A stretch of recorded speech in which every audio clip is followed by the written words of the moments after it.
कौन ऐसी शख्सियत है कि जिसको 16 फीट की बुलंदी पर जो है वो दफन किया गया। ये बड़ी परहेजगार और नेक खतून थी। ये मुग़ल दौर का मकबरा है। ये ख़ानदान मुग़ल दौर में आला ओहदों पर फाइज़ रहे।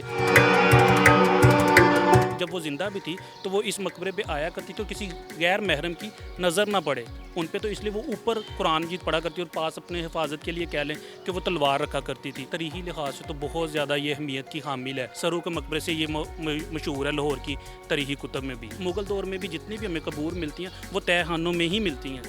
ये वाहिद है जो 16 फुट की ऊंचाई पे है। अस्सलामुअलैकुम, न्यू डिजिटल से मैं हूं अली मुराद। नाजरीन, आज मैं आपको लाहौर में मौजूद एक ऐसी कब्र पर लाया हूं जो कि पाकिस्तान में वाहिद है जो 16 फीट की बुलंदी पर मौजूद है। ये पुरअसरार सी कब्र आखिर किसकी है जो 300 साल से यहाँ पर मौजूद है। इसका मकबरा भी बनाया गया है। बहुत सी ऐसी पुरअसरार तौर पर चीज़ें जो इस कब्र के हवाले से सामने आती हैं। ये किसकी है, कौन ऐसी शख्सियत है कि जिसको 16 फीट की बुलंदी पर जो है वो दफन किया गया। आइए यहाँ पर मौजूद तमाम तर चीज़ें जो है वो आपको एक तारीख़ के अतबार से इसके ऊपर काम करने वाले मिर्ज़ा उस्मान की ज़ुबानी सुनाते हैं। इस 16 फीट की बुलंदी पर मौजूद कब्र के बारे में जो है वो मिर्ज़ा उस्मान साहब से जानते हैं। मिर्ज़ा उस्मान साहब जो हैं वो लाहौर की तारीख़ी मकबरे हों, इमारात हों, इसके ऊपर तकरीबन एक दिहाई से ज़्यादा जो है वो तहकीक करते हुए इनको हो गया। अस्सलाम वालेकुम। वालेकुम अस्सलाम। मिर्ज़ा साहब बताइएगा कि ये 16 फीट की बुलंदी पर जो कब्र मौजूद है किसकी है? बड़ी पुरअसरार सी है। बिल्कुल, इसका तरीही लिहाज से तो बहुत ज़्यादा ये अहमियत की हामिल है।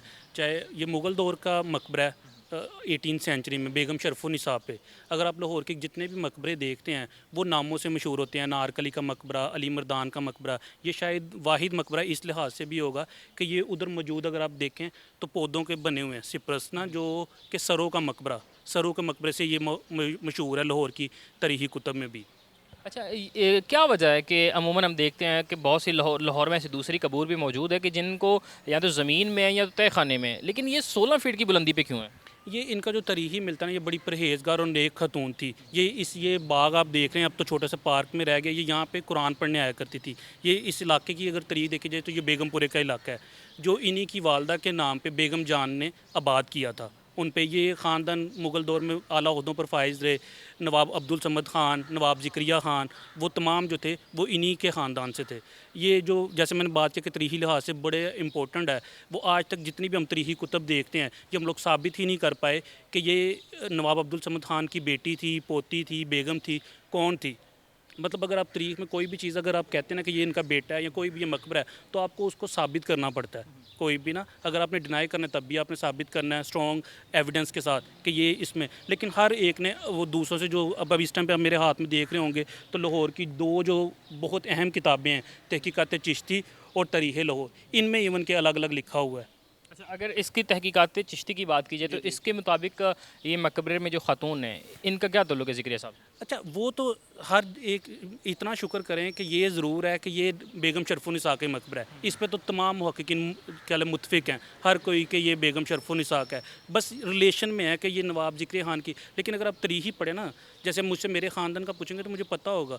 तो मुग़ल दौर की अगर हम लोग बात करें तो तब भी बाकायदा जो बादशाह के मोरहिन हुआ करते थे मौजूद ना, हर दौर में हमें मिलते हैं। जो उस ज़माने की तरीही कुतुब है उसमें बाकायदा लिखा हुआ है सिंपली कि नवाब अब्दुल समद ख़ान की तो कोई बेटी नहीं थी।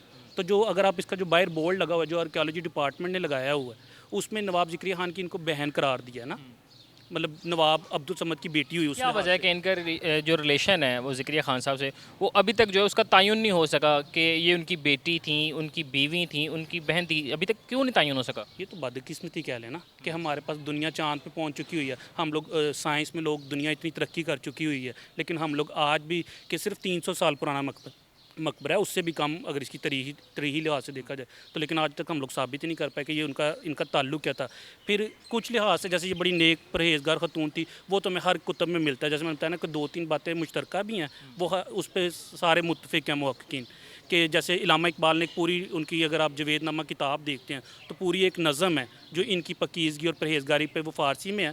तो उसका तर्जुमा मतलब उन पे उन्होंने लिखी हुई है कि वो जन्नत की सैर कर रहे हैं। तो जो ऐसी परहेज़गार नेक खतून उन्होंने आज तक नहीं देखी। एक चीज़ और बड़ी अहम है कि शरफ़ुन्निसा की अगर कब्र की बात की जाए 16 फीट की बुलंदी, जैसे मैं पहले भी तज़किरा कर चुका हूँ, ये उनकी ज़िंदगी में ही ये मकबरा इतना ऊंचाई में बना हुआ था या उनकी रहलत के बाद सिर्फ कब्र के लिए बनाया गया? नहीं नहीं, ये उनकी ज़िंदगी में ही वो यहाँ पर आया करती थी और बाकायदा एक तलवार और कुरान मजीद वो उनके पास हुआ करता था हर टाइम। तलवार की कोई रखने की कोई ख़ास वजह? वो बस आप कह लें कि मुग़ल दौर में बाकायदा तरबियत दी जाती थी, चाहे मेल हो फ़ीमेल हो। तो इनका एक पोर्ट्रेट इलामा इकबाल, जो आप ईवान इकबाल देखते हैं, तो उसके अंदर एक बाकायदा तस्वीर बनाई हुई है। मैं मुसव्वर का नाम नहीं मुझे याद, तो वो तस्वीर हमें मिलती है। फिर इलामा इकबाल भी जो ज़िक्र करते हैं नज़म में, वो यही तलवार का और कुरान मजीद का करते हैं। वो यहाँ पे आया करती थी, जब वो ज़िंदा भी थी तो वो इस मकबरे पे आया करती थी और किसी गैर महरम की नज़र ना पड़े उन पे, तो इसलिए वो ऊपर कुरान मजीद पढ़ा करती और पास अपने हिफाजत के लिए कह लें कि वो तलवार रखा करती थी। इसी तरह जब वो फोत हो गई तो तब भी उनकी ये ख्वाहिश थी कि एक तो मुझे यहाँ पे दफन किया जाए और मरने के बाद भी, ताकि उनकी कब्र पर भी किसी नामहरम की नज़र ना पड़े। नहीं, ऐसा तो नहीं है कि अमूमन जो हम दीगर कबूरें देखते हैं उसमें देखते हैं कि तय खाने में असल वो है सपुर्द खाक किया जाता है, फिर ऊपर जो है वो बाद में जो है वो उसको रेनोवेशन किया जाता है। ये भी इसी तरह का मामला है कि कब्र जो है वो असल ज़मीन में या तय खाने में हो, लेकिन उनकी यादगीर के तौर पे जो है वो 16 फीट की बुलंदी पे एक जो है वो बनाई गया हो। नहीं कह सकते हैं, लेकिन क्योंकि जितने भी स्ट्रॉन्ग रेफरेंसेस हमें किताबों में मिलते हैं ना, वो इनकी कब्र भी ऊंचाई पे, इसीलिए तो मैं कह रहा हूँ कि एक तो बरसगीर में आपको मुगल दौर के जितने भी हम मकबरे देखते हैं ना, उसका स्ट्रक्चर ये नहीं है। सिर्फ दो मकबरे हैं और वो दोनों ही इसी इलाके में, एक बोगीवाल के पास कोट ख्वाजा सईद का इलाका है, वहाँ पे माई दाई का मकबरा है, वो इस तरह है चकोर में ना, आपको इस शेप में आपको मिलते हैं। अदरवाइज बरसगीर में आपको इस तरह का कोई भी मकबरा ही नहीं मिलता। अगर आप कोई भी देखते हैं, दाई का मकबरा देखते हैं, अली मर्दान खान का मकबरा देखते हैं, वो टॉम जो गोल गुलाई में या मुख्तलिफ तरीके से इस शेप में नहीं हमें मिलता। और जो तय खाने की आपने बात की, तो मुग़ल दौर में भी जितनी भी हमें कबूर मिलती हैं वो तय खानों में ही मिलती हैं। ये वाहिद है जो 16 फुट की ऊंचाई पे है। आपने जो है वो उस्मान साहब तज़किरा किया था कि इनके पास एक कुरान पाक था और एक तलवार थी, तो क्या हिस्ट्री बताती है कि वो तलवार या कुरान पाक कभी कहीं महफूज हो? नहीं नहीं, अभी तो नहीं है, क्योंकि मैंने जैसे पहले जिक्र किया, जैसे ये इमारत देखें तो इमारत का कोई मज़हब नहीं होता कि वो हिंदू है मुस्लिम है। ये बदकिस्मती रही है इस खित्ते में। हम लोग अंग्रेज़ को बढ़ा चढ़ा के दिखाते तो बहुत हैं कि उसे कम्युनिटी से बड़ा प्यार है, लेकिन इस खित्ते से जो सब कॉन्टीनेंट की अगर बात की, जैसे पाकिस्तान की अगर उसमें कर लें आप ख़ास तौर पे, तो हर एक ने जुल्म सितम ही किया है, वो कोई भी हो। वो चाहे जब सिख दौर आया तो तब भी इमारतों के साथ क्या हाल किया, हम लोगों ने भी सिख इमारतों के साथ हम लोगों ने भी किया वही हाल। लेकिन वो मिलता है, इसकी भी तलवार और वो कुरान मजीद आपको अब नहीं मिलता, वो खाड़ लिया गया। इवन के जो कीमती पत्थर था वो कुतुब में हमें यही मिलता है ज़्यादातर कि सिख अहद में वो उतार लिया गया सारा ना, इसकी वो सारी कब्र में से वो सारा निकाल लिया कि शायद ख़जाना छुपा हो, और वो सारी चीज़ें वो निकाल ली गई। अच्छा, मतलब इसकी कब्र की जो है वो दोबारा से उसको देखा भी गया है कि अंदर क्या क्या चीज़ें मौजूद हैं? वो शायद जो आपको कुतुब में हमें मिलता है ना, वो यही है कि एक कुरान मजीद वो हर पास रखती थी अपने पास, और उनकी ख्वाहिश थी कि जब मैं फोत हूँ तो वो साथ ही दफन कर दिया जाए ना, कुरान मजीद भी और तलवार भी। तो वो तलवार तो काफ़ी हैवी थी, उसके ऊपर शायद गोल्ड वगैरह का काम भी हुआ था, और वो काफ़ी कीमती था। इवन कि जो कुरान मजीद भी था वो सादे पे कागज़ वाला कुरान मजीद नहीं, वो बड़ा अच्छा यानी कि उन्होंने रखा होगा जिस भी चीज़ में, तो वो सारा चोरी कर लिया गया। एक और बड़ी अहम चीज़ है कि इस अगर मकबरे की बात की जाए तो यहाँ पर ऊपर जाने की इजाज़त अभी तो खैर नहीं है, तो जो पहले हुआ करती थी तो कुछ अंदर के अंदर लोगों ने कुछ चीज़ें देखी हैं ऐसी, क्योंकि ज़ाहिर सी बात है कि अगर वहाँ पे आके इबादत करती थी तो पहले तो ऊपर जाना बड़ा मुश्किल काम है।